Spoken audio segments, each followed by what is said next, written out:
دا د لغمان مرکز مهترلام ښار کې د امام ابو حنیفه رحمه الله جامعه ده.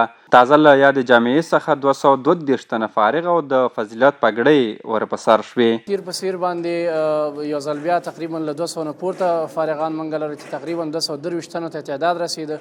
58 تنه حافظان وو، 120 تنه پکې د ناظري فارغان وو او 14 تنه د تجوید فارغان وو. سره څنګ کې الحمدلله د لومړي ځل لپاره په جامعه کې موږ د لوی دورې فارغان لرل چې د هغوی تعداد هم 22 تنو ته رسیده.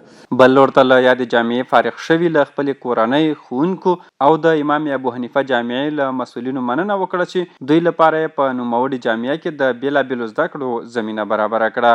او د دې خدمت نه موږ ډېره مننه کوو چې موږ سره ښه سلوک ښه اخلاق یې کړه، ښه تعلیم موږ ته راکړه. انشاءالله موږ په آینده کې انتهایي کوشش کوو چې عام مسلمانان ته خپل دغه تعلیم، خپل درس تعلیم خلکو ته ورسوو، د خلکو خدمت د مسلمانانو اخلي. زه له دې جامعې نه ډېر خوشحاله یم او د خپل کورنۍ نه هم ډېر خوشحاله یم چې دلته مې درس او تدریس وکړو او دلته مې د یو کال په عمر تجوید وکړو او اوس فارغ شلم. نور شاګردانو مې دا غوښتنه ده چې پلرونه د درس او تدریس پې وکړي او دنیایي کارونو ته ونه هڅوي.